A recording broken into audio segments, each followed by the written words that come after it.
Hello guys, this is the mechanical dryer of rice. So ito yung ginagamit upang magiging dry na yung rice. So ito yung machine. So yan.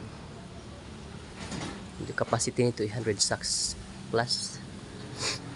Okay. So ito yung parang fuel siya sa susunugin. So yung heat niyan talaga magta-transfer. Gagamitin yan para yung moisture ng rice ay mapababa. Parang hindi ka na nagbibilad sa araw, mano-mano. So yun, talagang pumapasok doon ang heat. Okay, yan ang heat. Insulation foam yan at doon. Okay, so saan ipapasok ang yung rice dyan.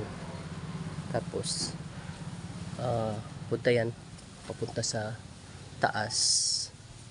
So ilang hours din, mga 14 hours o 10 hours, depende kung ano moisture ang kailangan. So doon yung mga operator doon talagang aakyat doon sa taas.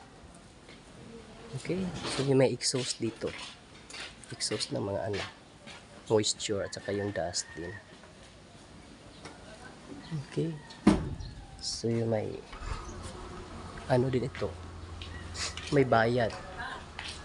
Okay, yan lang guys, thank you for watching.